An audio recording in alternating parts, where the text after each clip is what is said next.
The CMO Confidential podcast is a proud member of the I Hear Everything podcast network. Looking to launch or scale your podcast? I Hear Everything delivers podcast production, growth, and monetization solutions that transform your words into profit. Ready to give your brand a voice? Then visit iheareverything.com. Welcome to CMO Confidential, the podcast that takes you inside the drama, decisions, and choices that go with being the head of marketing. Hosted by 5-time CMO Mike Linton.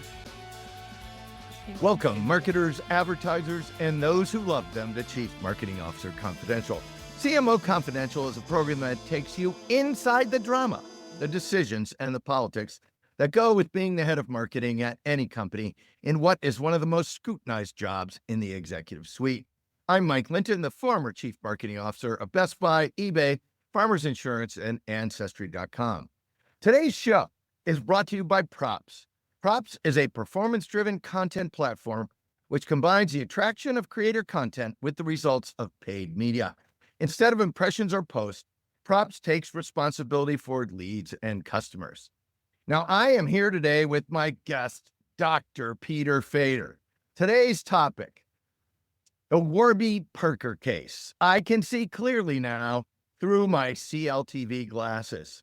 Now, Pete is a professor at the Wharton School of the University of Pennsylvania, where he has taught marketing for more than 35 years.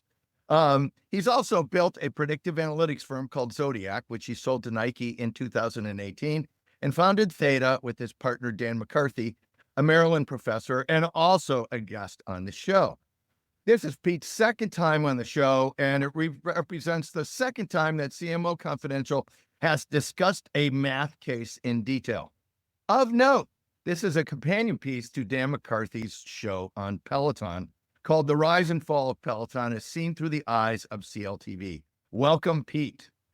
It's great to be with you, Mike. Love talking about this stuff and appreciate the chance to mix it up with you. All right, let's have some fun.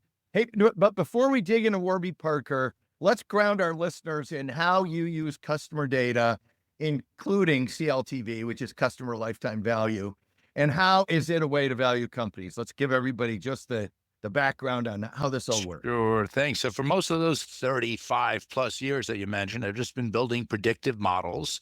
How many customers are we going to acquire? How long are they going to stay? How often are they going to buy? How much are they going to spend? How's it going to change across customers over time under different business circumstances? It's like forecasting things. The marketing applications are pretty obvious, helping figure out, which email we should send to which customer, which time. And that's been most of my career. And then I met Dan McCarthy, former hedge fund guy, got his PhD in the statistics department. So even though he's a marketing professor now, he's really a finance guy and has done that for longer than he's been a marketing professor. And he helped us build the bridge between these predictive models for marketing purposes to use them for financial purposes. And the whole idea is, what do finance people do all day long? They want to forecast revenue or cash flow or EBITDA. And if you think about where that stuff's coming from, well, it's coming from acquiring customers and having them stay and having them buy more often. So we can basically decompose revenue into these different customer behavior building blocks. Again, the building blocks are interesting by themselves, but taken together, whether it's to project revenue or to project customer lifetime value, it just creates just a real hand-in-glove relationship between marketing and finance, the kinds of things that we all aspire to have, but usually we fall short of it. And Dan and I have been blessed with just a lot of success getting these different species to talk to each other, respect each other, and make decisions that align with each other. And this helps. This customer lifetime value really helps because the stock price is whatever the company's worth today plus expected earnings in the future. And one of the ways you can look at expected earnings in the future is through the lens of customers. And the more data you have, the more you can project out those earnings. Is that right, Pete? That is it, and it really should be the case that when investors or others are looking at a company, when it's quarterly numbers or an investor call or whatever, they should be asking more about different kinds of customer metrics because that's where the revenue is coming from. And it's shocking that the conversation is always about product and channels and leadership. Not that there's anything wrong or Not that there's unimportant anything about that wrong with that. stuff, No. of course.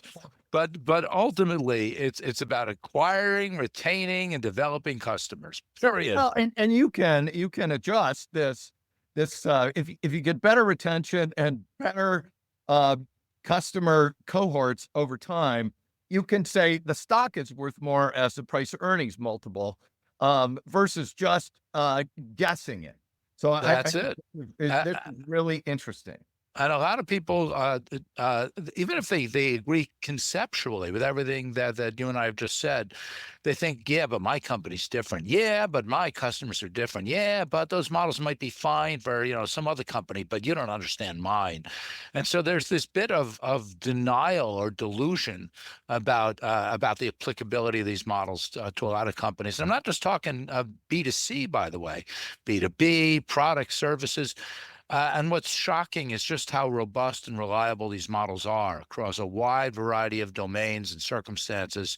And that's kind of our job, is to show that they're more rule than exception and get people to lean into them instead of coming up with excuses to ignore them.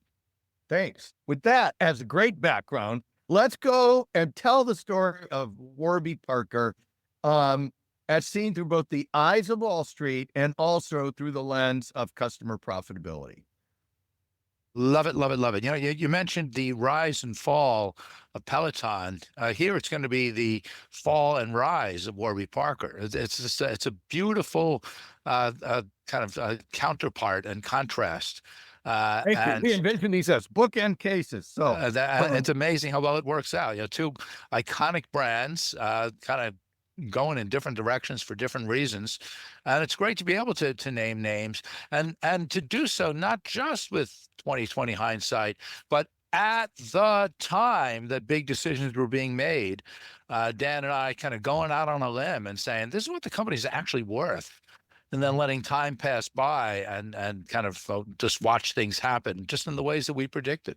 And let's go back to Warby Parker. The stories, it actually starts up before IPO, but it really kicks into high drama during the IPO, which is Warby Parker comes out at IPO time and it is a darling. It like explodes. And then it actually pulls back and it follows the Peloton thing of it explodes and then it eventually pulls back. But this is going to be a different story. Tell us what happened when Warby came out and, it came out its initial public offering and then skyrocketed. And you said, what about the stock then? Well, let's back up a month because again, we're forecasters. We're not just Monday morning quarterbacks. So when they put out their S1 filing back in August of 2021, to their credit, they put some very rich data. Just enough data for us to be able to do the reverse engineering and to predict how many customers they're going to acquire and how long they're going to stay and how often they're going to buy and how much they're going to spend. So real credit to Warby for putting some good metrics out there. They weren't perfect. In fact, we had a whole blog post about, thanks for the data, Warby, but there's problems with this and that. For instance, the way they reported customer acquisition costs and a few other issues that, again, not faulting them. In some cases, it was that there's just not standards about how these things are measured and reported. That's our job. So we go through it, we make these forecasts, and we basically say the company's worth about $22 a share. This is before the IPO. Right. We're saying they're worth about $2.5 billion overall, and it's all about the unit economics. It's all about everything I mentioned: acquisition, retention, and all that. If you look at the numbers in the IPO, they were aiming for a valuation of about $3 billion. We're saying it's not worth quite that amount. It's not far off. The company's not bad at all, but just be careful. Pretty close. Pretty close. Late September 2021, they go public, and boom, they're selling for $54 a share. They're worth $6 billion for a very fleeting moment or a couple of weeks. It was very interesting because we looked like idiots. You're saying this company is worth, barely a third of that. Maybe you should rethink your analyses. The good news is that Dan and I, we really, really believe in what we're doing. Again, it's not some kind of flavor of the month thing. We know we're right. And so we actually did a lot of interviews with marketing people, with finance people, with just general press about like, what's up with that. And it made us wonder, under what circumstances could they justify a valuation? Maybe some of our assumptions, maybe some of our projections are wrong. And some of those predictions, that would be like repeat purchase, retention, number of classes bought, Exactly right? as well as different accounting assumptions on the cost and discount rates and so on. So we actually developed a simulator. And it's really fun. And I'm hoping we can even post a link to it where you can go in and we'll post it with the show. I love it. And then you basically play with all of those toggles. How quickly will you acquire customers? How long will they stay? How often will they buy? And so you start asking yourself, under what circumstances could you justify the kind of valuation that they were enjoying for that time? And the answer was never, impossible. There was no scenario where you could justify the kind of stock price that they were momentarily enjoying. In fact, we said, suppose you give yourself the most optimistic but potentially conceivable assumptions on every one of these dimensions that we've described, you could get up to maybe $35 a share. That's if everything goes just incredibly well. Maybe get up to 35, not 54. And again, we're saying they're worth, a little over 20. So it's really great to have this kind of discipline to be able to look at a company and size it up and really kind of break it down and ask yourself these kinds of questions. And in fact, this way of doing this kind of decompositional analysis and exactly that, under what circumstances could we expect a stock price of X or Y? That's been a big hit, not just with marketing people to justify our existence, but even with a lot of Wall Street people. So, for instance, it's a great bridge to your CFO as a marketer. Exactly. Say, 1, I need this much money to do this. 2, if retention falls apart, we're going to get crushed. So we got to keep the customer experience in. And 3, let's forecast together instead of you giving me a number and me arguing with you. And it's so great to get people together and just play with a simulator like this. And again, exactly as you said, to get everyone together, or maybe to argue a little bit, but to at least have some real basis for those arguments. We have a basis for argument versus arguing about an outcome. The financials are an outcome of all these efforts, but that's right. They're not actually an input. Only the spending is an input. But what happened? Warby was unaffected by this high stock price. They didn't do what Peloton did. They didn't run off and think, "Oh my gosh, we're amazing." They just stayed the course, right? Incredible credit to Warby and its leadership. Not that I'm biased, but of course they're all Wharton alums. We're both wearing glasses. That's right. Well, these aren't Warby glasses. They should be, but there you go. Anyway, so they stayed the course, and yeah, they weren't overly tempted by those temporary riches. They didn't want to expand the brand too broadly. I mean, going from online to stores, that was a pretty big stretch. Worked out really well for them. But you look at what Warby's strategy has been. You look at their product line. You look at their positioning. It's incredible. How few companies will kind of stay the course so effectively for such a long period of time while going through this kind of roller coaster ride. And fast forward to today, and they're selling pretty much the same things they were selling before, pretty much in the same way. I mean, obviously there's going to be this, always some refinement and so on, but it really is amazing. About how the strategy hasn't been overly influenced by the pendulum of Wall Street. Hey, so Pete, help me with the Wall Street part of this, because Warby is saying we're just doing our thing. You price us as you want, and then they got to figure out comp and share pricing with your employees through comp committee when you do this. But they're just saying we're doing this. So it's Wall Street that was overvaluing the stock, and then until recently, actually, in your mind, undervaluing the stock, right? That's right. So what happened is that again, they were riding high for a couple of months there. And then in spring of 22, I mean, basically the stock was just kind of working its way down very soon after the IPO. In spring of 22, I remember noticing, because that's when the stock crossed the point where we said it was worth. Again, in our initial analysis, we said $22 a share. We were very specific about it. Again, that's before the IPO. They crossed that line and kept working their way down, down, down, down, down.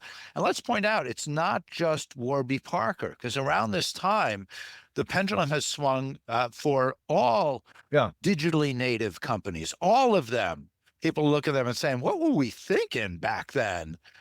They worked their way down to single digits for some time there, yet stayed the course and kept doing the same thing in parallel. And as much as I know the Warby guys and have great admiration for them, these analyses were not done in conjunction with them. In fact, as I mentioned, we're being critical of some of the metrics that they were putting out there. They had to make some drastic changes based on some of the things that were said.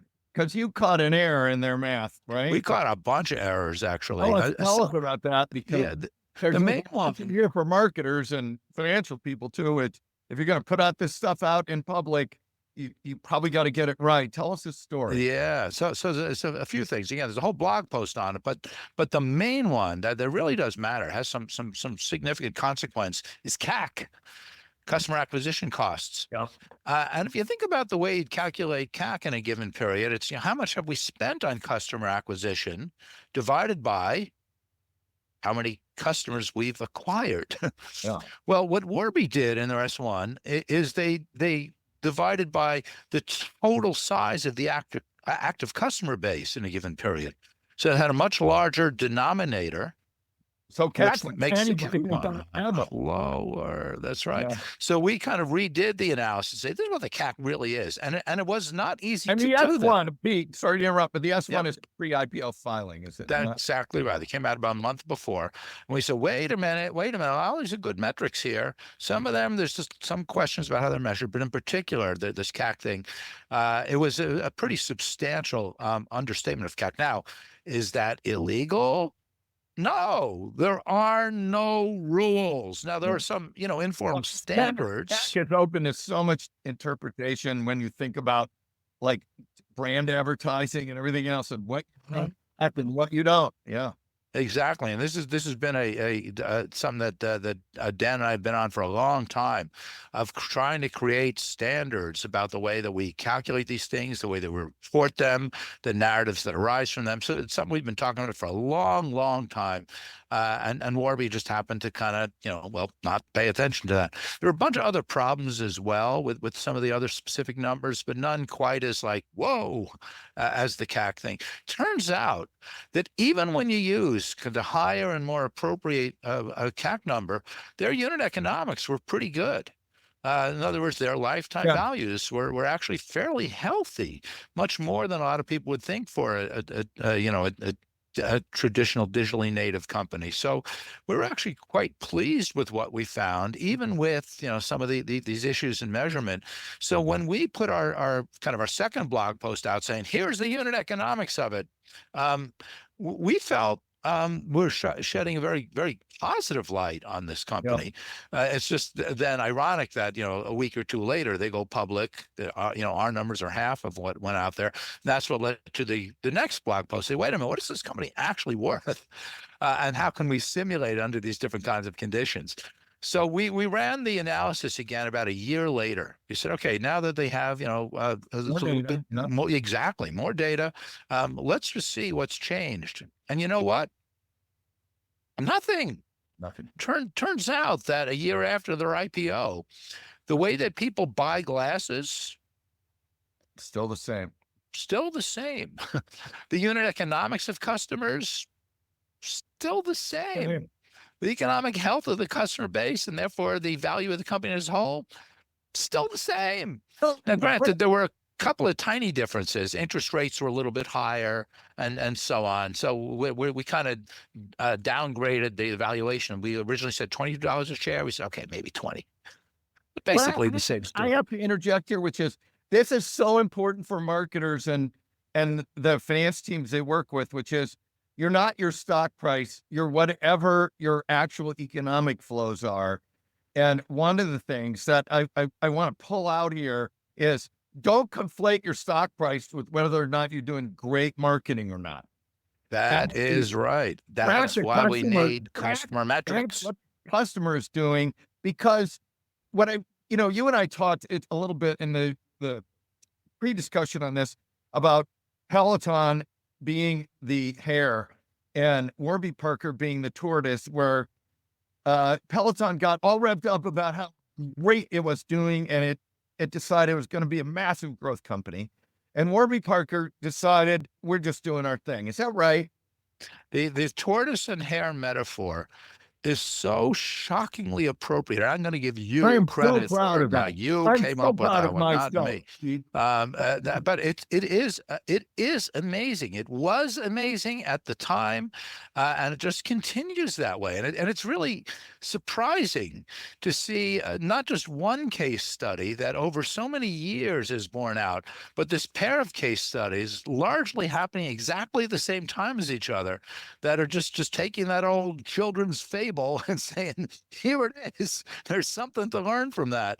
And again, here we are today, and it's and today, as Today, we're recording yeah, this, it being November 18th, yeah, 2024. Again, we want to be accurate about that. here we are. The Warby stock price hit and went above $22 a share for the first time in whatever it's been, 2.5 years.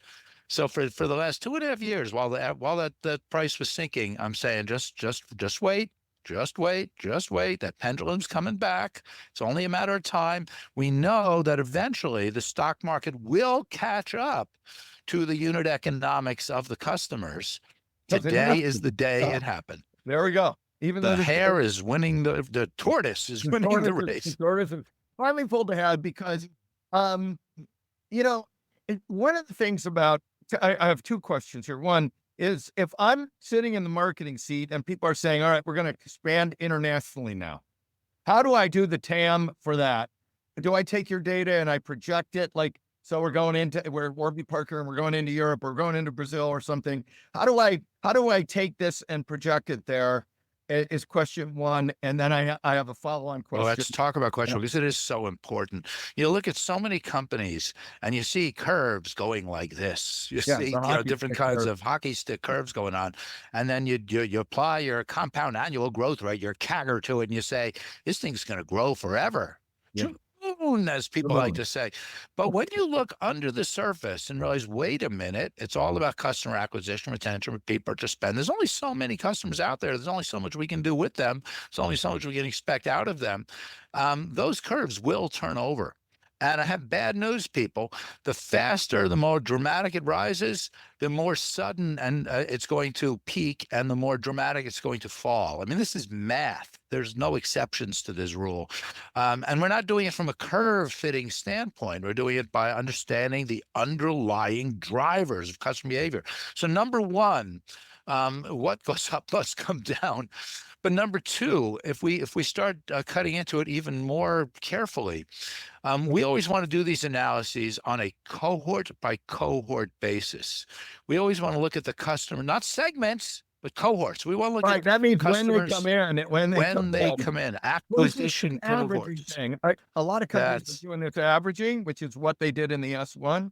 They're averaging everything, and the average does not show the degradation or acceleration of new cohorts. Well, actually, no, Warby, let's give them credit. They actually they did break out some cohort data. So we were able to connect the dots across the existing cohorts and to project forward what the new cohorts are going to look like. And so to answer the question, when we're moving into a new geography or new product line or offering, we have to ask ourselves, how are those customers going to compare to the ones that we've had? Yeah. In some cases, like if we can open up in some dramatic way those first couple of cohorts we get might be better than the more recent cohorts we've acquired. Yay, we've kind of defied the law of gravity. Because most of the time, if a business is just staying with its strategy, the cohorts are going to get a little worse, little worse, little worse. Because early adapters are more likely to be in there. And you just exactly. As you start scraping the barrel, they're going to get a little bit worse. You should expect this. So you can temporarily go against those laws of gravity by different kinds of expansion and so on. But you can only expand so far and for so long, and these kind of cohort dynamics will kick in. It's kind of boring. But for instance, I don't want to make too much blah blah about it, but I have this book on the customer base audit, the customer base audit. So how are the most recent cohorts comparing to the previous ones? And if you just look at things through the right lens at the right level, it's plain as day. Okay, it's. Let's talk about this because the second question here is: so you're sitting here as a marketer. Everyone's excited about the stock price. Let's draw a parallel between the Peloton case and Warby Parker. And people say, we have a right to grow the business at speed. In the Peloton's case, that means we're going to go into rowers and treadmills and people will spend all this money. And all we have to do is put our brand on it and get it out there and we'll grow. And the Warby Parker guys are going, no, we're actually going to just stay with our model and win with our model. We're going to do that way. If you're a marketer and you're sitting in the Peloton seat and everyone's going, hey, our stock price is much higher. You got to grow to the price, or your marketing. It must be your marketing is wrong. Yeah. Dude, what? Yeah. You know what? This is so arrogant. You call Pete Fader and Dan McCarthy to kind of that's of course. To lay out the right narrative. Like, wait a minute, hold your horses. Let's really understand what the data is telling us, and we'll understand how high this thing can go. And just all the dynamics around it. And again, what would be the levers that can help nudge this up? Is it more about acquisition, more about retention, more about increasing frequency? It comes back to marketing, and it comes back to customers more than product. It's not just a matter of what's the next thing we should develop. It's what kind of customers should be acquiring, and then how are we going to do that? By developing the right things for them. Products are at the service of customers, not the other way around. Exactly. Look, I think there's an important piece here, which is you need an arguing bridge with your financial team on this, and the stock price isn't it. That's right. Probably it is something about, for us to deliver the revenue Wall Street expects, one of these variables has to change. CAC has to go in half. We have to find a whole new TAM.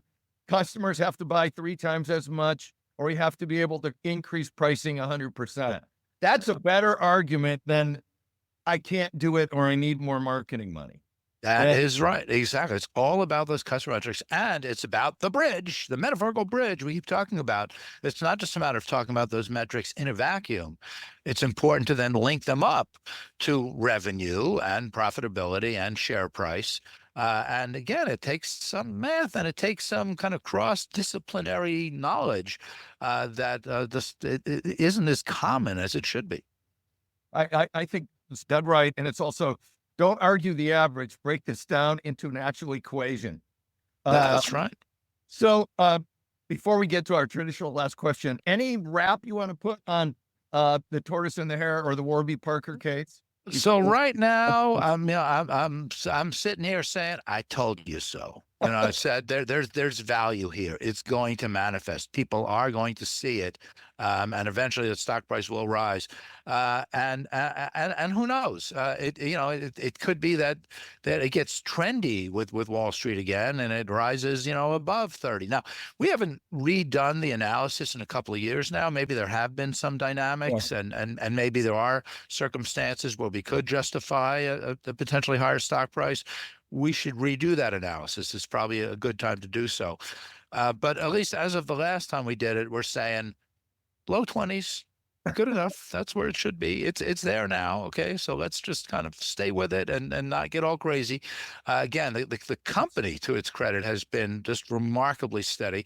There is no indication with the good success they've enjoyed, both on Wall Street and Main Street, and over this past year, that they're doing anything differently. And I hope that's going to be the case. Again, But just you so much admiration. you can say it didn't go to their head when their stock price was up, and it didn't discourage them completely when the stock price was down. They still believed in the model, and I think that's a good lesson for marketers. Which brings us to our last and traditional question. It's a two-parter. You have to take one, or you can take both. Practical advice for our audience we haven't discussed yet, and or the funniest story you can share on the air. You can pick one or both, but you have to pick at least one. Okay. Well, I like to be a funny guy, but I like to be a practical guy more than anything. And so a lot of it's just going to be to kind of restate some of the points that just came up along the way.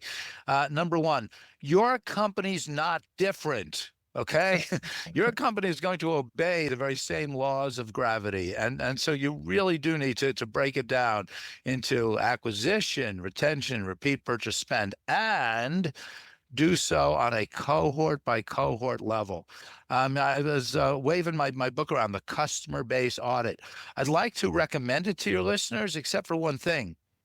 It's really boring. It's super boring. It's the opposite of funny. And you know what? It should be. Too often, marketing books are too interesting. Interesting is it almost gets in the way. There are aspects of marketing that should be boring. It should be routine. It should be regular. And when we run our audit next quarter, we're kind of hoping that the results are pretty much the same as they were last quarter, because very often interesting is bad. So Yeah. Look, I think you're making a great point. And one of the things I think is, instead of starting out by thinking your company is different, you should start out by thinking your company is the same and then prove why it's different. It's like, if I go to another planet, the chance of that planet having gravity is much higher than it not having gravity. that's And right.